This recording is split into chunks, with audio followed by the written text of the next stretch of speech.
Estamos aqui no nosso segundo encontro na WR Arte Galeria. Temos a nossa segunda convidada, Carmen Bravo, né, que é uma artista que já faz parte do nosso cotidiano. E a Carmen é uma pessoa muito especial, né? Então é o segundo dia de encontro com a Lúcia Rosa, que vai conduzir esse encontro. Ontem foi muito legal, já tivemos nosso primeiro convidado, o Ticano, e hoje tem a Carmen, que é uma pessoa que eu conheço desde a programação da existência. É verdade. Então eu vou deixar essas duas garotas conversando. Vai ser uma conversa rica, muito produtiva, e todos acompanhem nossos canais. Aí vocês falem dos canais de vocês também, e vamos ver como será essa experiência. Hoje temos uma plateia, aí pessoal! Que chique hoje, hein? Todos estão convidados para fazer perguntas durante esse encontro. E é isso, e a gente está numa galeria aberta, então a gente tem campainha, a gente tem gente passando na frente, e isso faz parte do espontâneo. Isso. Então é isso aí. Deixa os meninos com você, Lúcia Rosa e Carmen Bravo. Obrigada, Paulo. Olá. Hoje é o nosso segundo encontro com essa pessoa maravilhosa que eu também tenho a honra de conhecer há tanto tempo. E só posso dizer que eu estou honrada de ver a sua trajetória, esse seu crescimento, tudo, né? Assim, acho que a gente tem uma história, né? Uma história nesse tempo todo. E aí, receber a Carmen aqui nessa exposição, que foi idealizada por mim e pelo Paulo Matos, que esteve aqui fazendo essa abertura, é muito gratificante para mim. Fique à vontade, Carmen. Primeiro eu queria agradecer por vocês me receberem, por todo o carinho de sempre.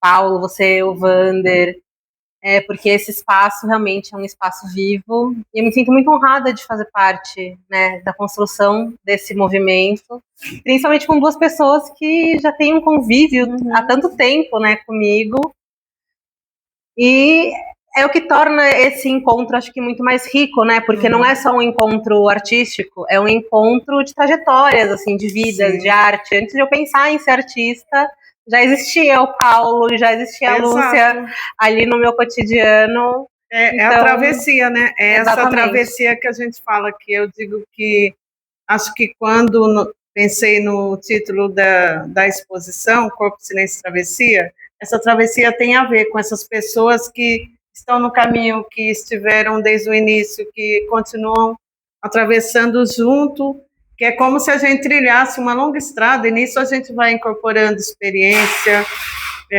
tudo que a gente tem de importante nessa nossa trajetória, né? E eu queria que você fizesse uma breve apresentação de você como artista visual, falasse um pouco para que as pessoas conheçam um pouco do seu trabalho. Bom, eu sou Carmen Bravo, eu sou artista visual há 10 anos, esse ano completo 10 anos de trajetória artística. Hoje o principal meio, né, o meu principal foco de pesquisa é o papel. Eu trabalho principalmente com o estudo de luz e sombra, e onde a geometria se encaixa justamente nesses padrões, onde eu consigo criar movimento através da luz e sombra. Então toda a minha pesquisa realmente aí é em proporcionar obras que sejam imersivas, que exista realmente sim essa fusão e esse entrelaçamento entre o que é tão racional como matemática e um campo imaterial, né, que é a sombra, porque a sombra não necessariamente faz parte da obra, mas ela é fundamental para que a obra exista. Então, eu trabalho com coisas que eu não tenho tanto controle, porque a obra numa parede, dependendo da iluminação, dependendo do ângulo em que ela for observada, o espectador ele vai ter uma visão completamente diferente. Ela vai ter um rebatimento de luz, né? E dependendo do papel, que eu percebi que você utiliza papéis especiais, que às vezes eles têm essa coisa da luz que muda, da cor do papel que muda, né? O que a gente fala furta-cor, né? Sim, exatamente. Existem diversos tipos de papel, diversos tipos de acabamento, de papéis que são laminados, que são foscos, que são texturizados ou não. Tudo isso vai influenciar na percepção, porque eu vou criando camadas adicionais de textura, de sombra, de reflexos, tem papéis que são espelhados, tem papéis que são holográficos. Então, Sim. tudo isso vai acabar interferindo na percepção que a pessoa vai ter, dependendo do contexto em que essa obra também estiver inserida, porque, pensando assim, mais tecnicamente em teoria de cor, se for uma parede branca, se for uma parede preta, a refração da luz ela vai acontecer de forma diferente. Então, é uma obra que é viva. E muito racional, né? Sim, porque extremamente racional. É muito... É só vendo, para quem não conhece o trabalho da Carmen, tem que ver pessoalmente para pensar isso que a gente está falando, para sentir isso, porque é muito racional, assim, dobra, é preciso, é um trabalho muito preciso, minucioso mesmo, e eu não imagino em que momento que você se descobriu dentro desse contexto, porque a Carmen Bravo é filha do Valdo Bravo, que é um grande artista plástico, que foi meu professor por muito tempo. Assim, 80% do que está aqui na galeria do meu trabalho é reflexo dessa minha trajetória com o Valdo Bravo. Então, você cresceu num ambiente, né? E você foi para um caminho muito, muito racional, muito racional. Os seus primeiros trabalhos, quando eu comecei a ver, eu já percebi isso no seu trabalho, né? Como que é isso para você? Eu cresci nesse ambiente, né, de ateliês cercadas de arte desde que eu me conheço por gente. Eu não consigo pensar em nenhum momento da minha vida em que a arte não tivesse presente, porque meu pai sempre foi artista. Então, estar ao lado do meu pai era estar dentro de um ateliê. Sim. A minha casa sempre foi forrada de quadros. Eu sempre tive esses estímulos crescendo. Isso vai criando não só um repertório pessoal, mas vai moldando também a forma com que eu penso como pessoa, porque a arte tem esse poder principalmente de moldar o intelecto, né? A referência que a gente tem quando a gente está num ambiente cercado de arte é muito diferente de um ambiente totalmente branco.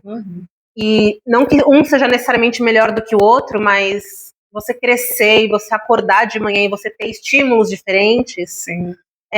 Isso faz com que você pense realmente fora da caixinha. Total. E por muito tempo, né, eu sempre me neguei, assim, a seguir esse caminho. Não quero ser artista. Mas no fundinho eu acabei indo pro teatro, mexi muito tempo com fotografia, música também, até um determinado momento em que eu estava dentro do ateliê e eu comecei a rabiscar. E justamente por eu ser filha de um artista que participa de bienais, que tem diversas premiações, ouvir dessa pessoa, dessa figura, não joga isso fora, isso aqui é muito bom. Ele não estava falando para mim naquele momento como meu pai, porque tinha um olhar diferente, tipo assim, olha, isso aqui pode ser que dê resultado. Sim. Então eu olhei também diferente para um rabisco que eu fiz sem pretensão nenhuma. Né? E eu acho que a arte, de maneira geral, principalmente as que são mais valiosas, talvez, sejam justamente essas que nascem do acaso. Do acaso. Aquela que você deixa no cantinho e pensa, eu não sei se eu gosto, mas depois você volta e você fala, nossa, tem poder, né? E desde esse primeiro rabisco que eu fiz, já eram formas geométricas, então a minha expressão, acho que isso tem um pouco a ver também com como eu funciono como pessoa, né? Eu sou muito emocional como pessoa, e artisticamente o que acaba se sobressaindo é justamente esse lado que fica mais reprimido, que é o lado bem mais racional. Então, fui desenvolvendo isso, comecei pintando com telas, tinta, e justamente por ser geométrico, e desde o princípio, quando eu defini, quero traçar essa linha de raciocínio para tentar produzir uma série, tentar produzir alguma coisa diferente, eu já estava representando de forma gráfica a refração da luz. Sim. Então eu falei assim, isso aqui precisa ser geométrico, isso aqui precisa ser tridimensional, porque eu preciso ver isso na prática. Porque eu estou representando de forma gráfica a refração de luz, mas eu preciso que ela aconteça, para o meu trabalho realmente conseguir alcançar a plenitude que eu queria que ele tivesse. E nisso eu comecei a fazer pesquisa de diversos materiais. Como que eu vou fazer isso? Vou fazer com resina, vou fazer com material transparente, com plástico, vou trabalhar com madeira. E nisso, dessas pesquisas, essa inquietude, eu precisava conseguir visualizar. Então o papel ele entrou nesse momento como um apoio, porque o material é um papel de fácil acesso, é um material que é barato, não precisaria investir rios de dinheiro com moldes, resina ou qualquer outro material, marceneiro, enfim. O papel me permitiu explorar essas possibilidades. E enquanto eu estava realmente ali fazendo esses testes com esse material, eu percebi que o papel ele solucionava todos os meus problemas. Eu não precisava de um outro suporte, porque eu conseguia tudo que eu me propunha a fazer, ou que eu idealizava na minha mente, pensando, no material mais nobre, um material mais resistente. O papel solucionou todos esses meus problemas. E ele é nobre, né? Sim. É nobre, é muito nobre. É um material que é simples, mas que ao mesmo tempo ele tem um potencial artístico infinito. Então foi aí que eu comecei realmente a estudar. Entrei ali com o pezinho em origami, tenho kirigami, próprios cortes em papel, porque o papel ele permite, ele se transmuta. E o mais legal desse material, eu acho que é o fato do papel ter memória. Exato, isso é muito importante. Eu acho que é muito interessante pensar tudo isso. E também, além de tudo que eu falei, de que é importante para quem não conhece o trabalho da Carmen ver, é que ela saiu também do espaço, daquele espaço formal de uma moldura, né? Sim. Ela está expandindo o trabalho dela, apesar dessa formalidade, desse rigor da dobra, que tem também o origami, né? Que tem essa questão toda da dobradura. Ela sai da moldura. Ultimamente o trabalho dela ganhou um outro patamar. Ele saiu do espaço da moldura e ele foi para além. Ele não tem mais o rigor do contorno. Ele saiu ele se expandiu, né? E isso daí chegou um momento que você mesma acho que sentiu essa necessidade. Sim. Eu acho que foi natural, assim, porque quando eu comecei, obviamente a gente tem essa tendência a seguir os padrões, seguir essa questão. Quando a gente pensa num quadro ou em alguma coisa, numa obra de arte que seja, a gente sempre pensa ali naquele formato reto, retangular, para você poder pendurar na parede, ou conseguir levar e transportar isso para outros espaços.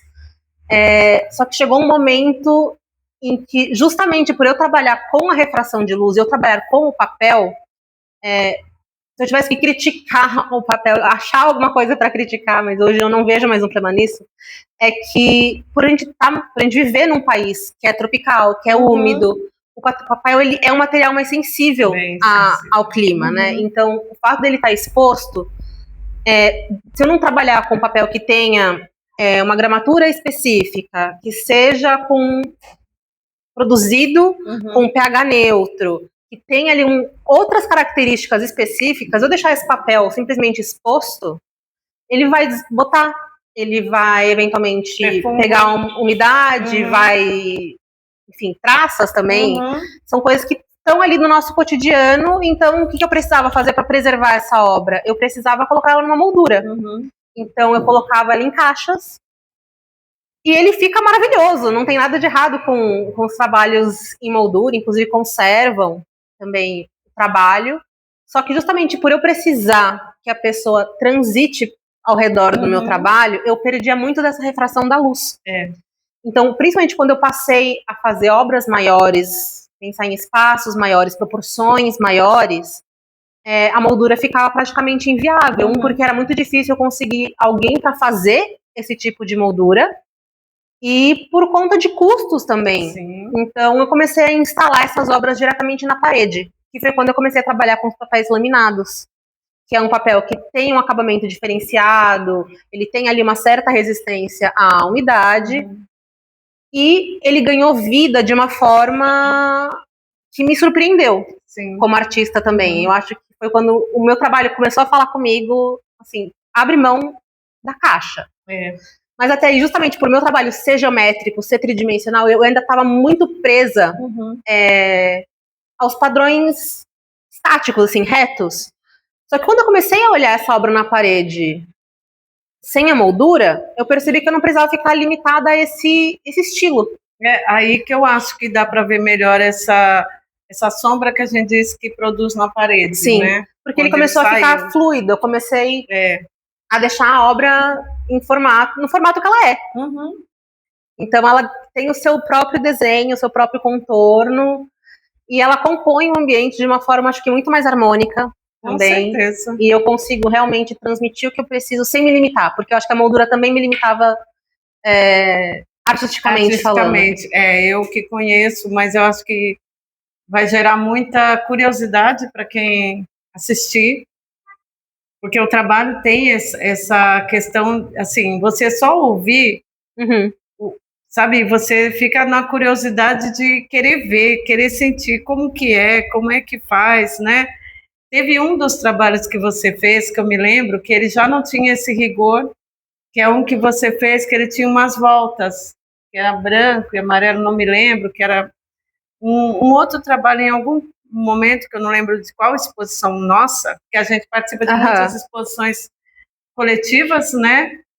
E ele já não tinha essas dobras, assim, mas ele tinha umas voltas, mas é sempre esse rigor da dobra. Mas é muito... O seu trabalho, ao mesmo tempo que ele tem uma complexidade, em alguns momentos você tem uma certa liberdade, né? Sim. Essa é a minha visão, né? Essa é a minha visão. Mas agora eu queria que você falasse também que houve um momento que nós estávamos numa galeria, né? Que era uma galeria só de mulheres. Era a primeira galeria, né? Foi a primeira, se não me engano, a primeira da América Latina a representar exclusivamente mulheres. É isso. E aí você começou a trabalhar nessa galeria, Sim. né? De uma outra forma, se você pudesse falar um pouco, porque aí tem a ver com o que você vai estar agora abraçando a partir desse momento, é o seu trabalho de agora em diante, né? A minha formação é design, só que eu tenho diversas especializações em marketing, em comunicação, e eu trabalhei por muitos anos, desde a época que eu estava trabalhando apenas no mercado corporativo, justamente em transmitir as mensagens de forma criativa. Então, o marketing era mais criativo, todo o meu trabalho de branding era voltado justamente para transmitir uma mensagem específica, não apenas para cumprir um protocolo, um briefing que chegava para mim ali na mesa. Então, eu tenho essa formação um pouco mais crítica, e isso acaba, querendo ou não, somando com o meu repertório desde que eu nasci, o meu convívio ali com ateliês. Então, quando eu comecei a trabalhar na galeria, foi justamente para trazer esse olhar de conteúdo, produção de conteúdo, trabalhar posicionamento da galeria, trabalhar a comunicação, como que a gente queria ser percebido pelo mercado, justamente unindo essas questões de repertório com a minha especialização prática mesmo. Então, foi um período, assim, muito rico, né, porque eu consegui não só profissionalmente, né, com o meu diploma ativamente, trabalhar com uma coisa que eu gostava para conseguir levar o patamar de uma galeria que tem um peso muito grande quando a gente fala que, poxa, é a primeira galeria da América Latina que trabalha e representa exclusivamente trabalho de mulheres, né? A gente sabe que, por mais que as mulheres estejam aí conseguindo cada vez mais ocupar esses espaços, não só no mundo da arte, né, mas como no mercado de maneira geral, ainda é um mundo predominantemente masculino. Então, para mim foi muito realizador. E como artista, porque quando eu comecei a trabalhar na galeria, eu já tinha aí um período também ativa nas artes visuais, foi conseguir ver o outro lado do mercado, né? Porque o artista, ele romantiza muito o fato de ser artista, e não tem nada errado, porque eu acho que a gente precisa romantizar a nossa vida, a gente precisa romantizar o sentar na mesa, tomar um café, tomar um chá, e olha que bonito, porque tem muita coisa horrorosa no mundo, né? Então a gente precisa romantizar a nossa vida. Mas quando a gente está falando de um olhar artístico, quando o artista olha para o seu próprio trabalho, existe uma questão muito romântica e muito idealizada. E quando a gente olha para o mercado, essa é uma realidade completamente diferente. O mercado tem outras demandas, tem outras prioridades quando trabalham com artistas. Porque tem artistas que têm trabalhos incríveis, né, mas não conseguem justamente se posicionar como artistas, e o mercado está muito preocupado hoje com o valor autoral.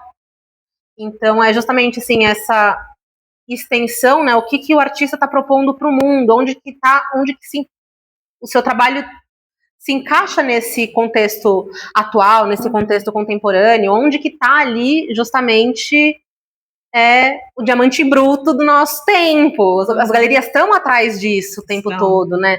Então, eu ver esse olhar de fora, e principalmente porque a galeria também tinha um braço que ficava na Europa, eu consegui ver de forma muito gritante a diferença do mercado nacional para o mercado europeu de arte. A diferença que você tem de um país que tem um apagamento cultural muito grande, apesar de ser um país muito novo, a gente tem um apagamento da pouca história que a gente tem, a gente não tem tanto registro, diferente de uma Europa, que tem aí seus milhares de anos de registros. Pois é. E é uma coisa que é valorizada, a arquitetura se mantém, as crianças têm costume de visitar museus, existe um conhecimento artístico e de história da arte muito mais amplo, né? Então a valorização da arte é justamente muito maior. Então o comportamento de mercado também é muito diferente desses dois lados. Então foi o que me fez ter essa visão 360 de eu entender, poxa, ser artista também é um trabalho, e ser um trabalho exige método, exige estratégia, exigem outras coisas que não só o fazer artístico. O fazer artístico pode ser o pilar que vai sustentar tudo isso. Só que sem estratégia você não consegue posicionar o seu trabalho. Principalmente agora, né? Com tantas mídias, com isso tudo que a gente tem, se a gente souber como tirar navegar, fazer uso disso que está aí, a gente precisa ter realmente esse suporte, né? Para que você saiba onde direcionar seu trabalho, como você gerir sua carreira, é importante isso. E nesse ponto, né, onde eu realmente começo a atuar de forma mais ativa na formação de artistas, porque no período que eu estava nessa galeria, a gente trabalhava muito com mentorias e consultorias artísticas. Então, para artistas que queriam realmente ali adentrar o mercado de arte, queria saber como que eu faço para lidar com uma galeria, como que eu posso estruturar um portfólio, como que eu posso começar profissionalmente nesse nível. E vendo tudo isso, estando no lugar que eu tô hoje, a Contempoarte, que é o espaço, o ateliê do meu pai, que é o espaço onde a Lúcia fez as aulas, onde grande parte dos artistas que hoje, inclusive, compõem a WR iniciaram, continuam também nesse espaço. Ele é um espaço de arte e educação, onde existe um grupo de artistas, um coletivo de artistas que realizam exposições. É um espaço... vale falar qual é o número que estamos agora? De exposições, se eu não me engano, a gente vai para a 44ª exposição. 44ª. Então, são, se eu não me engano, 27 anos muito tempo, né? Desses 27, de ateliê. Eu acho que eu estive em quantos? Talvez... Acho que eu fiz umas 40 exposições. É bem possível. Né, nesse coletivo, nessa nossa conexão, acho que foi por aí, né? Então, é um espaço, para você pensar que é um espaço de arte que tem mais de 20 anos de mercado, então é um espaço que é consolidado, é um espaço que tem aí 44 exposições coletivas no currículo, e exposições que acontecem em espaços importantes. Nossa, então, e vale a pena você já falar onde fica... Como fica, como a gente chega? Falo. O ateliê ele fica na região do Morumbi. Hoje a gente tem diversos serviços para artistas, então desde a formação de artistas, quem tem essa pretensão de realmente começar no mundo das artes visuais, tem vontade de aprender, criar, por hobby ou por profissão, esse espaço está aberto para isso, mas também tem um outro braço que eu acredito que seja o braço mais forte da Contempoarte, que é justamente essa lapidação e esse acompanhamento de processos criativos de artistas. Então é ali realmente trabalhar essa definição de linguagem autoral, e tá ali realmente elevando artistas que já têm uma carreira a um outro patamar, criando currículo, porque as exposições são extremamente importantes para a criação de currículo, porque o mercado vai olhar para isso e entender, poxa, é um artista que tem aí uma consistência do seu trabalho, não está fazendo isso só para brincar também. Então, nesse momento da minha vida hoje, eu entro como gestora cultural da Contempoarte, então eu passo a trabalhar junto com meu pai nessa frente, justamente focando mais na parte estratégica de negócio. Então, trazendo essa questão do marketing, de posicionamento, comunicação, estratégias, trazer essa visão mais 360, então, para que realmente seja um espaço de informação completa. Acho importante. Nossa, é importante demais. Para quem não é de São Paulo, temos aulas online também. Ah, é verdade. Então, aliás, eu quando comecei na Contempoarte, que faz bastante tempo, eu estava tentando chegar em tudo isso, né, nesse lugar de descobrir minha linguagem, de saber meu caminho, já com essa questão da arte contemporânea que para mim foi tão importante, né? Foi o que me moldou, o que me formou. E aí tem uma das questões aqui, a nossa aproximação, né? A nossa conexão. A sua arte tem esse rigor, a minha arte tem. Como é que é essa nossa aproximação, assim, que nós tivemos juntos, assim, tantos caminhos, né? Como é que você vê isso? olha, eu acho que quando a gente fala de arte contemporânea, eu gosto muito de frisar isso, principalmente quando eu falo até do espaço da Contempoarte, que não existe um modelo de copia e cola. Não é um espaço que você vai, eu quero aprender a desenhar, eu quero saber fazer uma árvore, né? É justamente esse espaço de provocação artística, justamente para a gente se colocar como artistas do nosso tempo, né? Porque todos os períodos da história da arte, em algum momento, foram arte contemporânea. Exato. Então, é entender dentro das matérias, as tecnologias que hoje estão aí no mundo, esse apelo, principalmente que a gente está entrando agora nesse momento da necessidade da volta para o manual, né? Porque o digital está tomando conta de tantas coisas que a gente está sentindo falta desse manual. É justamente entender qual é o nosso papel como artista nesse contexto. E eu acho que o nosso trabalho, apesar dele ser muito diferente, ele tem uma sinergia no ponto dele ser um espelho de quem a gente é. É isso. Porque os seus traços, eles trazem muito da sua ancestralidade, do seu repertório, da sua criação, da sua própria história. Da mesma forma que eu acho que por eu ter essa tendência, né, a ser um pouco mais estratégica, pensar um pouco mais antes de agir, apesar de eu ser extremamente emotiva, o meu rigor técnico acaba sendo um espelho também, porque eu acho que ao mesmo tempo em que elas se convergem, elas são um espelho da gente. As pessoas conseguem olhar para essas obras e entenderem, poxa, essa é uma obra da Lúcia, essa aqui é uma obra da Carmen, essa é uma obra do Paulo. Então, quando a gente entende qual que é o nosso papel como artista na contemporaneidade, qual que é a nossa pesquisa, o que a gente está se propondo a fazer, a gente vira espelho e precursores realmente desse território simbólico, né, que a gente está habitando. E inclui um pouco nesse discurso sobre a parceria que vocês fizeram tantas vezes nos temas abordados da Contempoarte, como vocês representaram. Verdade. É importante, né, essa caminhada, porque eu estava exatamente falando, acho que pouco antes da gente começar a gravar, sobre um dos trabalhos que está aqui na parede, que em algum momento ele foi citado no sarau que nós tivemos, por conta de um texto que tinha. Então, às vezes, a gente está num trabalho que cada artista representou de alguma forma, né?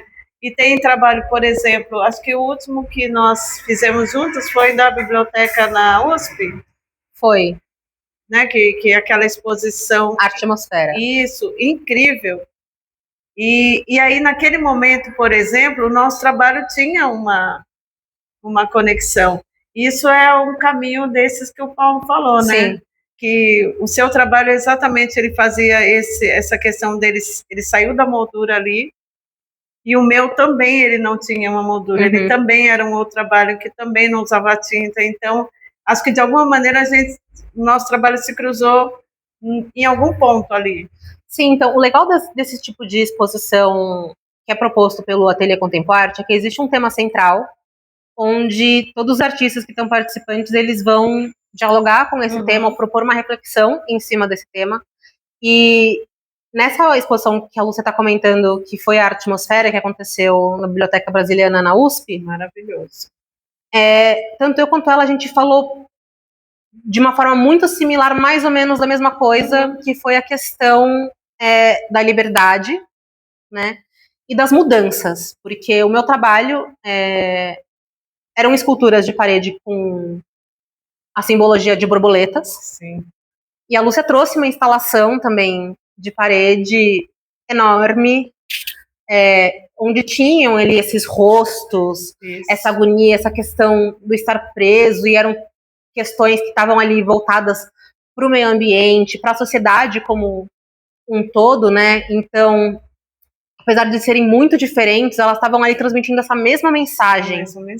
Porque a gente tem muito essa necessidade de transmitir algumas coisas, e quando a gente consegue transmitir o mesmo tema de formas diferentes, a gente consegue alcançar pessoas diferentes, porque pessoas se identificam com coisas diferentes.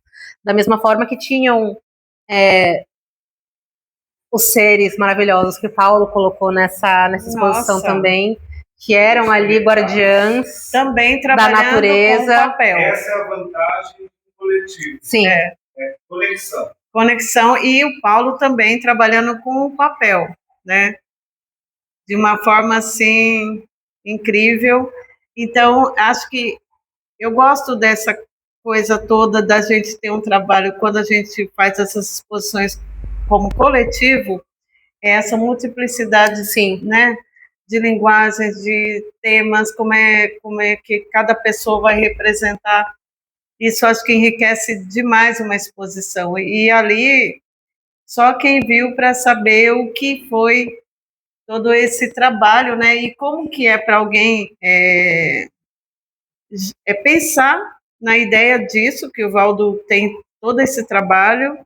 A Carmen é muito responsável pela parte toda depois que as exposições da Contempoarte não são só a exposição física, também Sim. tem toda a questão do metaverso, que vai para o YouTube, todo esse trabalho. Então, não é um trabalho que para só aí, e não é só o Valdo, é o Valdo e a Carmen. Então, é todo um abraçar de... Porque, na verdade, a exposição, quando ela acontece de forma só fisicamente, ela tem um limite geográfico. Sim. Então, tem uma limitação de quantas pessoas vão conseguir ir até aquele espaço, quantas pessoas de fato vão apreciar essa exposição.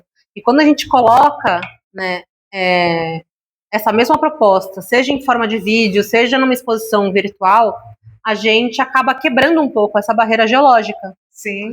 Então a gente consegue alcançar pessoas de outros países, pessoas que não necessariamente têm um contato com arte, da forma com que a Contempoarte ou até que a WR está se propondo a fazer, porque quando a gente deixa de usar uma plataforma de exposições tridimensionais, onde existe um único link, em que as pessoas só vão conseguir acessar aquela exposição a partir daquele link, e a gente passa a habitar o metaverso, a gente está atingindo não só as gerações mais novas, mas pessoas que não necessariamente têm interesse em arte, porque naquele espaço, qualquer pessoa que estiver navegando por essa plataforma, em algum momento pode se encontrar com a nossa galeria, tanto que a gente promove encontros toda vez que tem uma nova exposição com os artistas, para que isso aconteça de forma virtual, simultânea. É um espaço que permite interação em tempo real, apesar de não ter ali a parte física, né? A gente então, online consegue, mas é bem se inovador, encontrar, né? Bem inovador. Isso dá um destaque para o nosso espaço dentro dessa plataforma. Então, existe uma visitação espontânea. Então, se a gente for pensar que uma exposição física tem aí, quando a exposição vai muito bem, 200 visitas, a gente está passando para um outro território em que a gente consegue, só no metaverso, se eu não me engano, a gente teve 700 visualizações desse espaço. Quando a gente coloca essa mesma exposição em forma de vídeo, onde a gente consegue ter ali um áudio narrando a proposta de cada uma dessas obras, falando um pouco da proposta da exposição, e esse vídeo alcança mais 1.000 pessoas, poxa, a gente deixou de alcançar um nicho muito pequeno, que geralmente são só convidados desses artistas ou pessoas que estão ali transitando próximo ao local em que a exposição está acontecendo. No dia, né, exatamente. Então a gente alcança essas outras pessoas que começam a olhar e entra justamente na questão de você expandir o repertório dessas pessoas também, porque a arte tem esse poder de provocar, de questionar e de fazer as pessoas pensarem. É isso que a gente gosta da arte contemporânea, né? Exatamente. Que acho que é o nosso território. E, assim, como você vê esses espaços independentes para a arte que estão surgindo, como a WR Arte Galeria? Eu acho que qualquer espaço artístico precisa existir, tá? A gente tem uma necessidade hoje muito grande de estar em contato com o que é real. E o trabalho do artista, meu pai fala muito isso, que o trabalho do artista ele é muito solitário. Porque o artista está sempre muito imerso naquilo que ele está sentindo, naquilo que ele quer propor, e quem faz a obra é o artista. Então, quando você tem espaços, tanto como a Contempoarte, quanto a WR, que promove encontros de artistas, em que existe essa troca de ideias, troca de repertório, de informações, e de realidades também. Sim. Isso expande a nossa mente. Isso faz com que a produção desses artistas, no momento seguinte, ela seja muito mais rica, ela leve em consideração outras coisas também. E existirem espaços que são independentes, que estão ocupando de novo São Paulo, né? Eu acho que, principalmente durante esse momento da pandemia, né, em que todo mundo se isolou muito, existia muita necessidade, realmente, das pessoas estarem em contato com alguma coisa que tirassem elas dessa agonia, daquele momento que estava ali, porque não existia outra coisa, existia a bolha que todo mundo estava. Todo mundo estava sem perspectiva. Então, exatamente, a gente vê esses espaços hoje ocupando de novo a cidade, as pessoas tendo contato de novo com isso, por isso que está esse boom. Eu acho que cresceu muito a procura por arte, por artesanato, por, enfim, de qualquer tipo de manualidade. Sim. Aumentou muito, porque as pessoas estão realmente sentindo essa necessidade de se conectarem, acho que com elas mesmas. Isso. Só que às vezes o caminho para as pessoas se conectarem com elas mesmas, elas tendo contato com o outro. Com o outro. E aí entra muito esse trabalho de pesquisa seu agora, Sim. que você está agora nesse trabalho que acho que vai exatamente dar um norte para quem está precisando. Fala um pouquinho disso. É esse seu novo trabalho? Então, o meu trabalho, desde o início, né, como eu já comentei, ele sempre foi extremamente geométrico. Então, essa minha necessidade de pesquisa de luz e sombra, a forma geométrica que solucionou os meus problemas foi o triângulo. Então, a partir do triângulo, eu criei algumas séries de trabalhos e foi onde eu realmente consegui ver ali esse trabalho na sua plenitude, assim. Então, o que eu queria alcançar com esse trabalho de forma unicamente visual, eu consegui alcançar durante esses 10 anos de pesquisa. E agora eu estou entrando numa fase em que eu não quero mais dialogar apenas com a luz, eu quero trazer de forma mais assumida a forma. Porque o triângulo, ele tem muitas simbologias, e eu acho que não é por acaso que o triângulo se tornou o ponto central do meu trabalho. Então, tem toda a questão esotérica do triângulo, tem a questão matemática do triângulo, o porquê o triângulo é a única forma geométrica que permite determinadas estruturas. Então, eu vou adentrar de forma mais assumida agora na parte geométrica. Então, a partir de agora, essa linha, essa série, ela se chama Poligonia, então vem de polígonos, e o poligonia é como se fosse realmente ali essa junção desses polígonos de forma geométrica. Então eu estou tirando o polígono, né, que o polígono ele é só a forma, né, então eu estou trazendo ele para o tridimensional a partir da forma geométrica do triângulo. Então, eu estou estudando outras formas do triângulo se comportar também dentro dessa minha obra e realmente trazer ali essa questão mais imagética do geométrico para a tradução, acho que completa, que eu conseguiria atingir um 360 da minha produção. Então, tem aí uma pesquisa muito bom, mais profunda. Já gera uma curiosidade, sim. E aí, não, porque eu, assim, como a gente é muito visual, né? Enquanto você fala, eu fico, sabe, na cabeça, assim, tentando visualizar. Sim. E aí, eu queria também que você desse um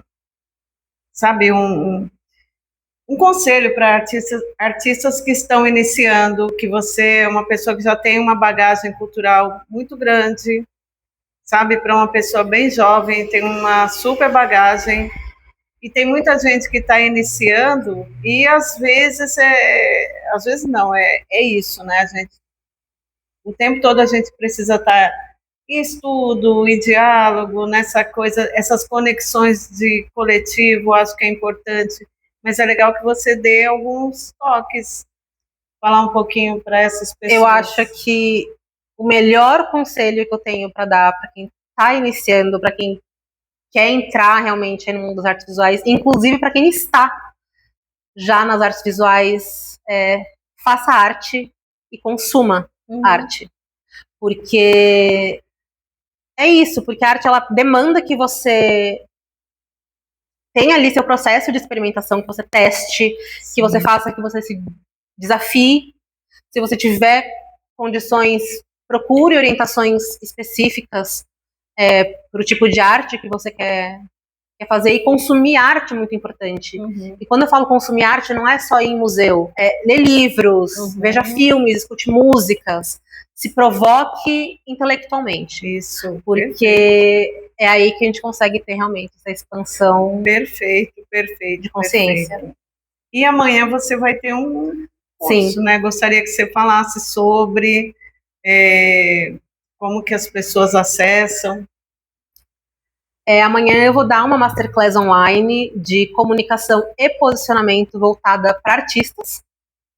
Então, é uma masterclass, uma aula magna mais estratégica, é mais teórica, é um conteúdo um pouco mais denso, que é justamente aquilo que talvez falte para os artistas conseguirem fazer com que sua obra alcance determinados públicos, porque tem muita artista que perde muita oportunidade justamente por não saber comunicar a própria arte, ou por não saber se posicionar como artista perante o mercado. E essa é uma construção que vem muito de encontro com a produção da pessoa. Então, a pessoa entender o espaço que ela ocupa é muito importante para ela conseguir comunicar. Ela tem que ter uma clareza muito grande de qual que é a proposta que ela está ali colocando no trabalho dela, o que ela quer transmitir com aquilo. Não necessariamente assim, essa obra quer dizer que XYZ, mas o porquê dessa obra existir. Mesmo que seja só por uma necessidade sua de fazer arte, você tem que saber comunicar. Essa obra existe porque sim.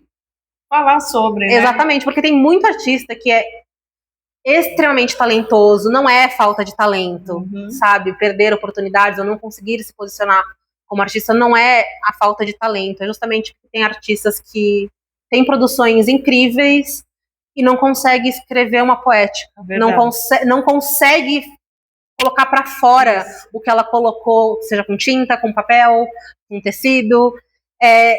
O criar é muito fácil, mas você precisa realmente entender o que você está fazendo, o porquê de você estar fazendo isso, para você conseguir se comunicar, porque infelizmente, ou não, hoje o nosso valor está em como o mercado percebe a gente. Então, a gente tem que saber se posicionar, e isso é nada mais do que estratégia. Então, por isso que eu estou oferecendo essa primeira masterclass, a primeira aula, né, da Contempoarte, focada especificamente em um assunto mais técnico e mais teórico, que vai um pouco além da produção artística em si. E Porque como acessar? essa aula vai ser online. Vocês podem entrar @Carmen Bravo Arte ou @Ateliê Contempo Arte no Instagram. Tem ali contatos, vocês podem mandar por direct ou mandar uma mensagem no WhatsApp que a gente vai mandar para vocês todas essas informações. Essa aula já é amanhã, às 7 da noite, mas havendo procura, a gente pode abrir para uma outra turma, numa outra oportunidade. Vai ser um prazer falar disso com mais pessoas. Olha que maravilha, vai ser, acho super importante. E é novo isso, né? Sim. É novo para a gente. Quando eu vi o anúncio, eu fiquei muito empolgada, achei importante. Acho que você está num caminho assim incrível. Acho que Estamos todos, né? Acho que toda essa sua formação não foi em vão, né? Você está inserida nesse caminho, você cresceu nesse ambiente de arte e está dando conta bem demais. Com certeza, um pai orgulhosíssimo, né? E eu queria muito agradecer a Rita, ao Vander, com certeza, né, ao Vlad, ao Paulo Matos e ao Valdo Bravo, né? Porque acho que sem Valdo Bravo, por exemplo, não existiria Carmen. Nem Lúcia, nem Paulo Matos, porque a gente diz que eu e Paulo Matos, nós nos encontramos numa exposição do Valdo, que o Valdo achou que eu e o Paulo, a gente, em algum momento, nosso trabalho tinha a ver. Desde então, cá estou eu com Paulo Matos, portanto, a gente não existiria, né? E aí eu acho que só gratidão. Entre cá. Maravilhosas. Eu quero agradecer muito ao Vander, à Rita, a vocês dois por me receberem, parabenizar mais uma vez você, querida, pela exposição, que é belíssima, e ver essa trajetória, né? Porque essa exposição da Lúcia nada mais é do que uma celebração a você mesma, porque eu vejo obras aqui que eu já via em exposições antes de eu pensar em ser artista. Pois é. Então, e ver obras que participaram de exposições comigo também. Essa exposição, ela é tudo histórico dessa artista maravilhosa, uma exposição que está nos propiciando a fazer uma residência artística com a Lúcia Rosa. A ideia de trazer os convidados, de fazer as oficinas, é um formato de trabalho que a Lúcia já faz há muito tempo. Ela é uma professora, ela é uma ativista. Então, a gente está conseguindo colher um material maravilhoso, e hoje tivemos a honra de receber a Carmen, que são duas artistas que eu adoro e que eu amo acompanhar como carreira, como vida. Então é isso, obrigado a todos. A gente que Fica agradece, aberta alguma né? pergunta ao nosso público? Alguém quer acrescentar alguma questão a essa entrevista? Tudo certo? Falamos tudo, né? Então a gente fechou, o pessoal está agradecendo. E é isso aí, meninas. Muito obrigada. Obrigada, Carmen. Obrigada. Minha querida. Olhem os arrobas, já fala, a Carmen falou. Eu já falei os dois. Eu não